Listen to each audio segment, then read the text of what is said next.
Welcome back to the channel and welcome back to another UFC fight prediction video. In this video, I'll be predicting the full card of fights for UFC Fight Night, Font versus Garbrandt. So without further ado, let's get to the first fight on the card. So in our first fight, we have in the lightweight division, Damir Ismagulov versus Rafael Alves. And I see this one right here. I think Alves presents some good threats. He got some power, solid technique on the feet, and solid grappling as well. But going against Damir Ismagulov, I feel like is a much more polished striker, much cleaner boxing, much cleaner jab, much cleaner fundamentals, shorter on his shots, and much sharper. Overall, I think his fight IQ is better. I think his game is more rounded. I give him the wrestling edge by a good, significant clip, in that which will give him the advantage of where this fight goes. Like if this fight wants to go to the ground, more than likely 99% chance will be Ismagulov determine that. Alves could try to force a takedown, but I'm not going to see him have any success in that. Just burning himself out, tiring himself out, and just further make himself a stationary target after wearing himself out, trying to go for a takedown, and just getting picked apart further on the feet. But yeah, I don't give Alves the best shot of really getting this one to the ground. I see that Ismagulov determining whether this fight goes to the ground or not, if he wants to mix it up or not. I see Ismagulov being able to pepper him up with jabs, come over the top with shots, mixing kicks, and really just put on a striking clinic on Alves in this one. I don't see him just decimating him out there, but I do see him clearly as being the more technical striker and the one leading the dance, probably being ahead like 10 if not 20. Well, I'm gonna say about 10 to 15 significant strikes ahead of Alves, and clearly being the one leading the dance and the striking, and being a more sharper, more crisper, more fundamentally sound overall fighter in this one. So in this one, I got Damir Ismagulov by decision. Now on to our next fight, we have in the lightweight division, Medeiros versus Damir Hadzovic. And looking at this one, both these guys have been skidding, but man, Medeiros has actually had some decent wins. And when we look at his level of competition, it's definitely much higher than Hadzovic's competition. Hadzovic has been fighting, lower rung fighters for the most part, at least whether when he fought them or where they were at when he fought them or where they have always been. Whereas Medeiros has fought guys that have been upper echelon fighters and lost them. He's beaten some, lost to some. Like he TKO'd Alex Oliveira, beat Eric Silva. Like Eric Silva never was I'm not saying top 5, top 10, but Eric Silva was at least one time projected to be a big star in the weight class. So he beat him. Alex Oliveira at one point was rising at 155 and 170. So he was a recognizable face. Like this guy is a problem. And lost to Cerrone and some other good guy. But it's not losing is not a good thing. No matter who you lose to, it's not a good thing. Whereas Hadzovic, Giagos, and who else he lost? He lost to Giagos, and pretty much that's really all the line of people competition is beating. Giagos still has potential to rise. That's probably the best name he's lost to on Hadzovic's side.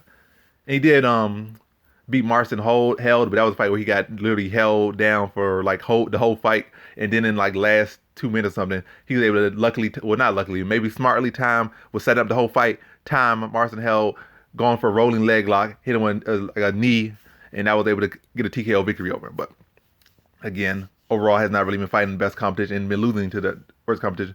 And while Hadzovic, he's a fighter that's not really great in any area, not a great wrestler. I think Medeiros is a much better wrestler offensively and defensively. I think Hadzovic is a little bit stronger. I give him that. But Medeiros, as we saw against Gregor Gillespie, he was able to take him down, but he was able to at least give a good account for himself, get back up to his feet and make Gillespie work. If that was any other regular wrestler, they probably been gassed after 3 takedowns, then he would have been able to outstrike them on the feet, because Gillespie gassing is almost infinite, or apparently almost infinite, at least in the realms of MMA in a 3-round fight. He can keep going for takedowns, until eventually he breaks you down off takedowns, where usually wrestlers, if you stuff a couple of their takedowns, they're done. But those higher level wrestlers like Khabib and Gillespie and some of these guys, they could keep going for takedowns all day, and they break you down by you defending their takedowns. But I'm talking too long on this one. I just think in this one, I don't think Hadzovic is really solid anywhere. I think Medeiros is a better boxer. I think he has better jiu-jitsu. I just think he's better in every area. It's just they're both skidding. Medeiros on a longer losing streak, but Medeiros has been fighting better competition and been at a higher level, and I don't think Hadzovic is on that level.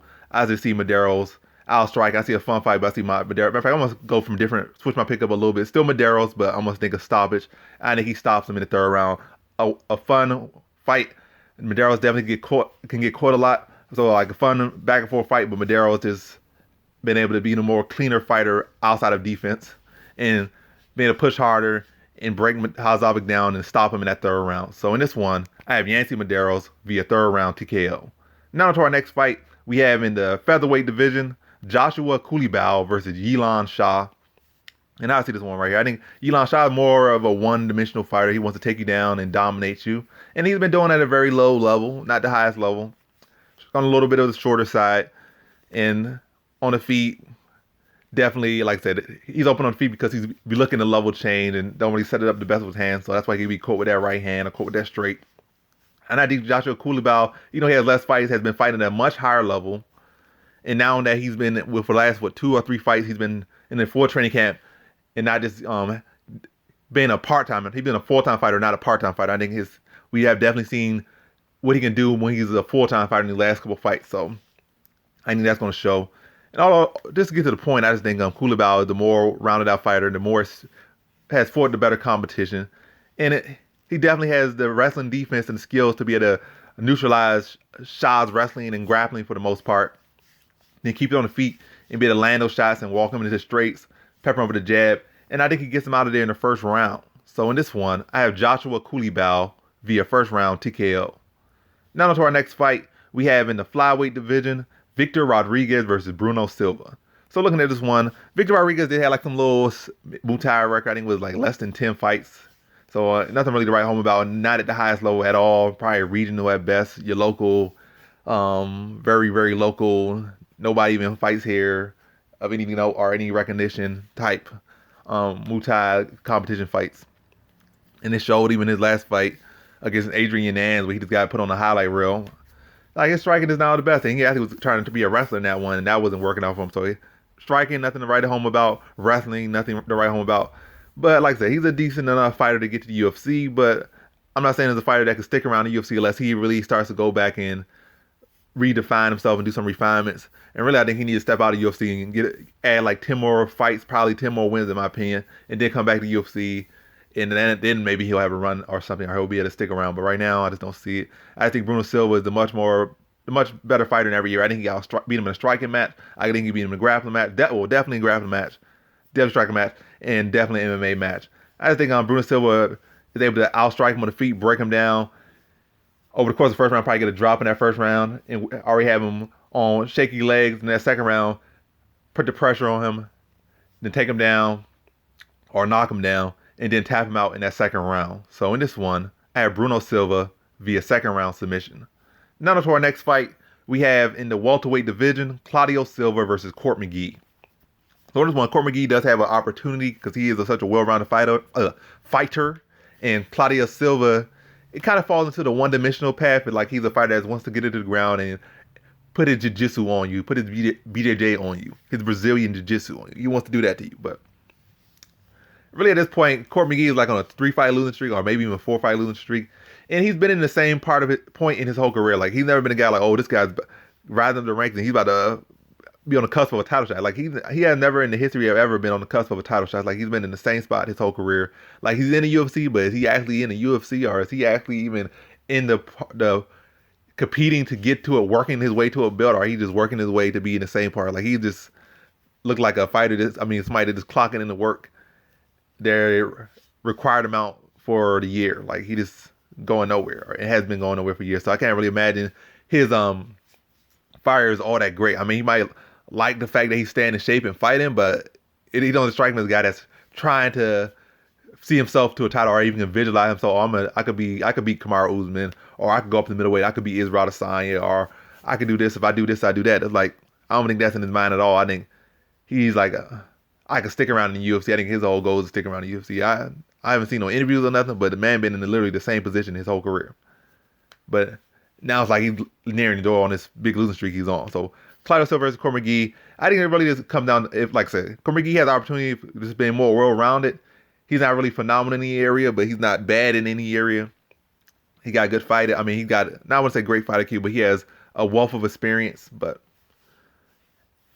experience can help him. But in this one, I think Claudio Silva will just be aggressive with his grappling, be aggressive with striking, and will just have more fire in his belly, because he's a guy that feels he could beat the champ, or at least be a guy that could go for the belt or challenge or rise up the ranks at the very least. So I'm gonna think Claudio Silva just to be not the cleanest on the feet, but that just will open up opportunities with his aggression to open up takedown and really just be relentless. I just think eventually he's able to break Court McGee down and tap him out in the third round over the course of 3 rounds, just working, being relentless on top, and then eventually be able to find that submission and tap him out in the third round. So in this one, I have Claudio Silva by third round submission. Now to our next fight, we have in the heavyweight division, Ben Rothwell versus Chris Barnett. So Chris Barnett supposedly he has some taekwondo, but I see for the most part irrelevant. He's a chubby, short, fat guy that's 5'8". Got like an overhand, but it's no Roy Nelson overhand.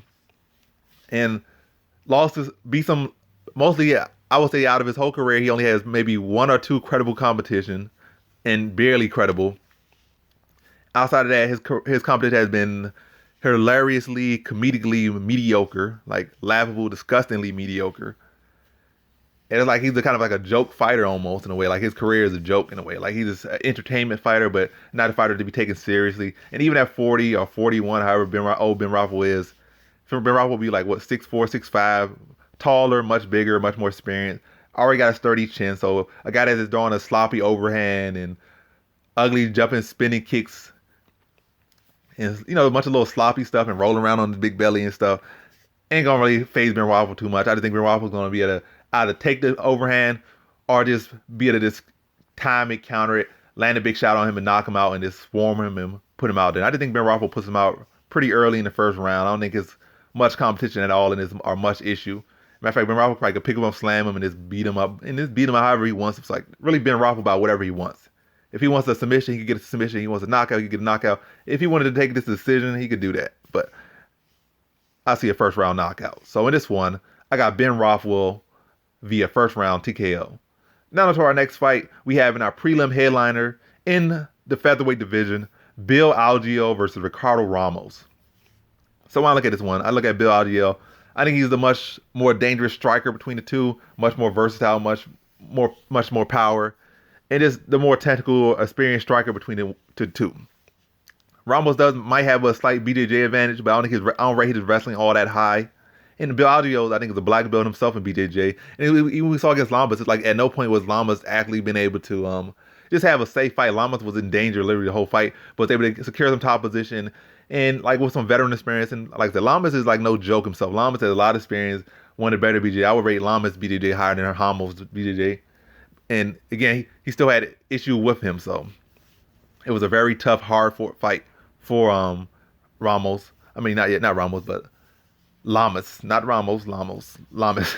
But either way, I think this one, from their track record, really looking at Ramos' track record, anytime he's like forced to engage and strike too much with a better striker, like he doesn't do the best. When he's the better striker or the striking is relatively even, he can look good on the feet. But when he goes against a better striker, definitely a more aggressive striker that's the better striker, he usually gets stopped. And I'm going to lean to that. I think Bill Algeo is not going to have too much issue with Ramos' grappling or his wrestling. Maybe if Ramos made a real camp full to just wrestling takedowns and top control and being heavy on top, and maybe this fight will lean more to him, but I don't see that happening.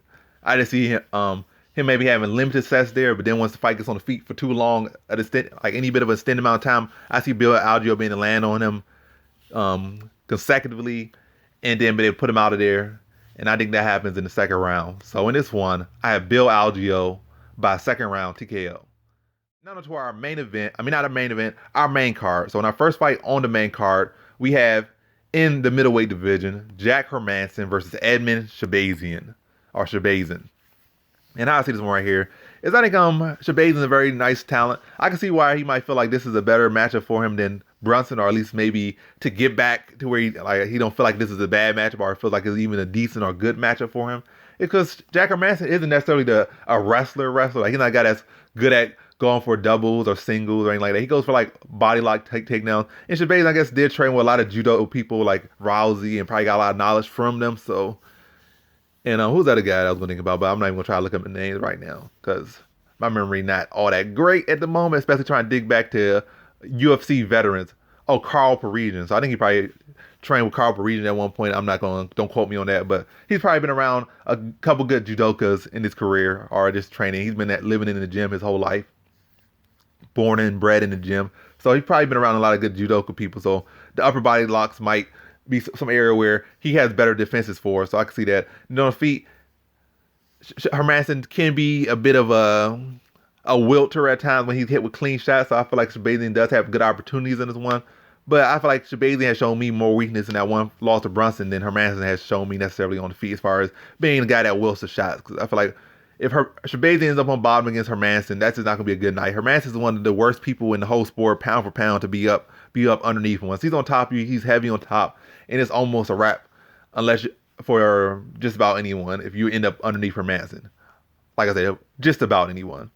So I don't think it's going to be the best case for Shahbazyan to end up on bottom. And I feel like Hermansson still can find those takedowns. I don't care what Shahbazyan says. And I don't think Shahbazyan's defense for wrestling is all that great. So even though Hermansson might not be his go-to, I feel like he can implement that into his game plan. And I think even if he doesn't, if he goes for the regular takedown, I think he could eventually find success body lock, then inside trips. Not the same thing, but as far as like a single or a double, but still, takedowns I feel like he can have good success with that Shahbazyan might be open for. Get him to the ground, work to his work some ground and pound, transition, get to a dominated position, or get up Shahbazyan to give up his back, flat him out, and like this TKO. And I think it's a case where Hermansson just wears down the younger fighter over the course of like 3 rounds. In that 3rd round, he's able to drag him to the ground again and really start to flatten him out, demoralize him, and put him out in the 3rd round via TKO. Get that back mount, flatten him out, land ground and pound, get the ref to stop him, and that's the fight. So in this one, I have Jack Hermansson via 3rd round TKO. Now to our next fight, we have in the flyweight division, David Dvorak versus Raulian Paiva. And how I see this one right here is I think Paiva, like I say, he's an aggressive fighter. Striking isn't the most textbook or technical, but he'll make it work. He'll be aggressive. And he got solid jiu-jitsu. And overall, he's a pretty aggressive fighter. Like, not the most polished overall MMA game, but like solid BJJ, aggressive striking. He can be an issue for a lot of people just off that. Will he go very far, like to the top? No, but like I say, he can cause problems for people that's trying to reach you to the top or that are on their way to the top. And again, that could possibly provide problems for Dvorak. But when I look at David Dvorak, the chess man, the guy who was a former chess athlete, he fights like a chess athlete. He fights very technical, very sharp, very polished. Everything like checking the balance. It's not like a guy that's come out there swinging sloppy shots or a guy that's going out there and desperately trying to squeeze you and take you down and gas for air just so because he knows if he don't submit you or hold you down, you're going to die. So he's not one of those people. He's a guy that's very polished. Everything's technical. Everything like managed well. He manages his energy well. He manages his striking offense with his defense well, his footwork, his range control. I just see a fighter that's very polished and very technical, good takedown defense, good awareness. Like this, overall very sound. And I don't really see no one beating him until he gets to the upper echelon. Then those people will be able to find opportunities where they'll have may have some clear advantage over him and know how to use it and find ways to break him down. But a guy like Paiva, I still kind of see is very raw in the ways. I think Dvorak is too polished and too clean and too checked for Paiva to really get off. I think Paiva is going to take advantage of Paiva aggressive on the feet, land counters, be able to pepper him up, stick on the outside, control the range, and have Paiva hitting air where he's getting and countering him. And then when he start countering, push Paiva back and start to land his shots, like his own shots off, and really just win being the cleaner, more polished fighter. And that's really just as easy as I can explain it. So in this one, I had David Dvorak via decision. Now to our next fight, we have in the featherweight division, the women's featherweight division, Felicia Spencer versus Norma Dumont. So Felicia Spencer saying she'll get a first round submission or a first round finish. That's what she's looking for. I don't think Dumont has really said anything, but that's all besides the point. I'm leaning to Norma Dumont to win this one. I feel like Felicia Spencer hasn't really all that much involved in her game. She's submitted a couple of women who have really no submission defense, either limited submission defense or no submission defense at all. So she really hasn't been fighting the best competition at all, at least in the UFC. And I can't really say the 145 division in any league right now, the women's 145 division in any league right now is anything to write home about. It's like you got 1 or 2 good women in every single division across every single organization. That's about it. Well, in every single 145 division across organizations. Like that's how barren the women's 145 division is right now. So I feel like Felicia Spence is kind of on a high right now because she's beating these mediocre competition. And she did fight the two very best women in MMA period of all time. But what offense did she really put up in those fights? She cut Cyborg, but outside that, she just got butchered on the feet by Cyborg. She fought Amanda Nunes, got butchered everywhere in that fight. Like she's tough, but everyone's saying all that much about her skills, said a lot about her chin, but not about her skills. And I feel like Dumont is definitely the better striker than her. You might have to worry about Dumont's experience a little bit. You got to worry about her cardio, how would she fare in a 3-round fight, especially at this level. We did see her in like a 3-round fight in her last fight, and she looked pretty good. We saw, and that was at a lower weight class, so you're already a bit drained. So I can see like she could go 3 rounds pretty good. But how would you do against aggressive Spencer? That's a concern of mine. But when I look at it, I think Dumont has far more upside than Spencer. I don't feel like Spencer, unless Amanda Nunes retires, then she could win this belt easily because who else is here besides like 3 other women that she probably beat, a very barren division. Then that's potential for her. But with her skills, I don't really see her ever being any bit of a threat to a Nunes. I can see Dumont being a little bit of a threat to Nunes, potentially. Because she got some power. She got some pretty good striking. She just needs to work on her defense, not being aggressive. So I feel like she's definitely a much better striker than Spencer. Cardio and endurance, we need some more on that. More tape on that. But striking, definitely better. Jiu-jitsu, I don't think all that far behind Spencer. So really in this one, I think Dumont can outstrike Spencer on the feet. She showed good takedown defense. So I feel like she can stuff most of Spencer, if not all of Spencer's takedowns. Just on the ground, I don't think Spencer's jiu-jitsu going to look so sealed and clutch as it did against these mediocre grapplers. It just looked in her last, or pretty much all her fights in the UFC. So I feel like on the ground, it's not going to be a sure bet for Spencer like it was in the other fights. Getting to the ground is going to be hard. Doing any success on the ground is going to be hard. And I feel like Dumont has good front show. She has good submissions to the takedown Spencer goes for. So I feel like she can threaten there, get back to her feet, or to sprawl out of it, or threaten to get Spencer to release her grip. And then go back to the feet and just landing heavy shots on Spencer. And I just see her putting on a striking display and being a sprawl and brawl type of situation and beating Spencer to a decision. Maybe even mixing a takedown there after she bludgeons up Spencer a bit, have her bleeding out her nose and eyes, and then go for a takedown in there just to seal off the decision. So in this one, I have Norma Dumont by decision. Now to our next fight, we have in the heavyweight division, Justin Tafa versus Jared Vanderaa. And when I look at this one, Vanderaa is like, I see 2 guys that aren't really the most well-rounded fighters at all, to be honest. I just see the striking matchup. And Vanderaa's striking and striking defense is just not it. Like, he got a little ugly, little weak jab and some other fundamentals, but all this stuff looks amateurish, to be honest. Like, all amateurish. And like, Tafa, I think, is overall, like, from his first loss in the UFC to where he is now, he was like 1-2 in the UFC. I just think he's really solidifying his technique and sharpening up. Whereas Vanderaa, like, I just see as a man that's plateaued and not going anywhere. I think Tafa's the cleaner striker, the heavy hitting striker, better arsenal. His body kicked real good in his last fight. Range looked good. I just think it was a case of his opponent was tough and was able to, and like I said, find opportunities and just be able to out-grid him a little bit to get that decision victory that probably still should have went to Tafa. But going against Vanderaa, I don't see Vanderaa having literally any advantages over Tafa outside of experience. But again, I think I just really just see Justin Tafa being able to walk through Vanderaa, put him out in the first round. That's all I could see. Not the most durable, not the toughest, not the most technical, really presenting nothing. If he had like a better grappling game, I could say, oh, he could take Tafa down and submit him, which very well might be the case with that experience. Like, maybe Tafa's takedown defense and stuff hasn't been that good, but I feel like Tafa has worked on that area enough that it should be more than enough to keep it on the feet and be able to put Vanderaa out there early. So in this one, I have Justin Tafa via first round TKO. Now to our next fight, we have in our co-main event in the women's strawweight division, Zhao Nanian versus Carla Esparza. And how I see this one right here, I think Esparza will be aggressive with her wrestling. I think she'll have success early, but I think eventually the feints and the range control by Yan, along with her jab, being a longer, younger fighter.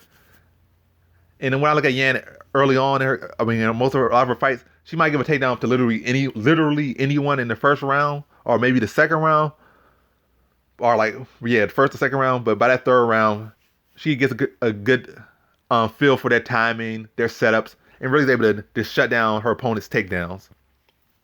But I think more so going to be the first round, Esparza might have success. Maybe through the first 2 minutes, the Yan's able to work her way back up to the feet, start landing her jab on Esparza, and once she gets Esparza feeling that jab, then she's going to start throwing those feints out there more, and Esparza's going to be biting on them, try ducking her head and trying to go for a singles or a doubles, or trying to reach for some legs, and the Yan's not going to be there. Make her waste energy, get off at an angle, keep landing jabs, follow that straight behind it or cross behind it, and really just keep having Esparza off her game from that point on, and have Esparza biting on the feints, Esparza feeding Esparza the jab, and even when Esparza tries to go for that, she's going to have to go for aggressive, far out shots that Yan will be better able to defend. I just really see her being able to, from, after that first 2 minutes, being able to put on a takedown defense clinic, a sprawl clinic, and a jab clinic, and a boxing clinic on Esparza. And I see her beating her to a decision. Still an exciting, probably, well, I was not going to say exciting. That's not the word. Still a competitive fight, because Esparza's not going to lay down easily. She's going to go for a takedown. She's going to try to get some cage control time, or, try to force a takedown. But it's not going to be there, because Yan's going to have her timing. Yan's going to have her shooting from far out. And those takedowns are going to lose their same impact, because they're not coming from the same difference. They're not coming from takedown range. They're coming from outside takedown range, coming from outside boxing range. And then with Esparza being that short, at the end of a jab, it's going to be harder for her to get better takedowns once, Yan has her timing and has her biting on feints and shooting from even further out. And I see Yan, like I said, outstriking Esparza to a decision. So in this one, I have Yao Nan Yan by decision. Now to our main event, we have in the bantamweight division, Rob Font versus Cody Garbrandt. And I see this one right here. Cody Garbrandt's chin has been questionable, more than questionable, has really been practically glass his whole career, and especially exposed after the Dillashaw losses back-to-back. But when I look at his fights, I don't think his chin is all that bad. It's not like he's been knocked out by a gust of wind or a jab or something like that. All his shots are when he's literally trading power shots in the middle and keeping his hands low. That's when he's been knocked out. He'll literally not just trading for 2 seconds. He'll literally sit in the pocket for 10 seconds, trading with somebody, say both Dillashaw fights. All Dillashaw did was keep his hand up, and Garbrandt had his hand low. So when Garbrandt's punch was landing on Dillashaw's arm, whereas Dillashaw's punch was landing on his chin. And that's why he got knocked out both times with those fights. I mean, Dillashaw did catch him in other areas, but where it ended, it was always in the pocket. And even his last loss to Pedro Munoz, in the pocket again. But with this one, why I think I'm gonna lean to go Garbrandt in this one, and why I think he can beat Font is, I feel like Font is too heavy, very solid fundamentals, a very good jab. But I feel like Garbrandt hasn't really been susceptible to a jab. He has a good boxing background, moves ahead well, good footwork. I feel like he's the better boxer and overall the more technical fighter. But again, it comes down to chin. It comes down to IQ, and I feel like Font can have the better IQ. But I feel like in Garbrandt's last fight, his IQ was much better in that fight. Again, I'm going to go back to Font leading heavily on that lead leg with his jab. It's always stepping in. A lot of times, a lot of weight on that lead leg. And Garbrandt showed good leg kicks, showed good footwork in his last fight, and good fight IQ in the last fight. And I feel like with Font leading so heavy on that leg and being predictable, I feel like that will allow Font to be that will allow Garbrandt to predict where his punches and his shots coming from, be able to avoid them, be able to slip them. And then with his footwork and his attention to the leg kicks, which he was able to do to great success against a Sun Style, will be able to batter that lead leg up, so Font won't have as much power, which will take away some of the effect of Font's jab. Maybe to kick out his leg from with inside kicks, kick out his lead leg, throw off a jab, probably knock him off his feet a little bit, or cause him to stumble, and not being able to rely on that jab as much, which is a big tool of Font's, and then using his footwork not to be a stationary target for the shots that Font throws. Font is a very solid boxer, but a lot of shots are, down the pipe, which could be good, and which are the best shots when we involve in kicks and stuff, and going with another guy who has good boxing experience and probably, matter of fact, better boxing experience, and also attacking that leg, which you can't do in boxing. Then your jab will lose effectiveness, just kind of like what Volkanovski did to Max Holloway in the first fight, because you got to plan all the time, step in to close that range to land your jab, or it's so much part of the game, you got to kind of find ways to throw that jab with not extending your foot that much. And Font is very heavy on that leg, so I feel like Garbrandt will attack the leg, use his footwork, be a land counter. But early on, I think Garbrandt's focus is going to be make it feel like a boxing matchup, and then start mixing in those kicks, uses footwork not being stationary. And then once Font starts to buckle a bit, and then start to approach more, start to trade more with the hands. Once the power's not there as much, once the jab loses its base, then maybe mixing the takedown or two in there. But really, I think a big focus was going to win, like two big things that's going to win Garbrandt, or three big things that's going to win Garbrandt this fight: his speed, footwork, and leg kicks. Take away that lead leg, and that's what's going to be a big factor in Garbrandt winning this one. And also predictability, which you got to make a fourth one. And I feel like Font is pretty predictable. Like, he's solid, fundamental, but predictable. And a heavy emphasis on the lead leg, attacking that lead leg, using footwork. Once you take away that, and then it'll be a better opportunity, a better lane for Garbrandt to start to mix his own boxing in, because now Font can't plant as much and can't generate as much power. And Garbrandt's speed will come out even more now that you got a fighter that's pretty much limping, or a fighter that's hesitant to plant. And now Garbrandt can get off his own strikes more. I don't see him stopping Font, because Font, like, this is a tough guy. You even look at Guitar, the people that come from that gym, or Cater, the people that come from that gym are very tough. Don't want to quit. They're going to bite down and die on their sword. So I don't see Garbrandt stopping him, but I do see this as a exciting 5-round fight. Font would definitely have his moments in this one.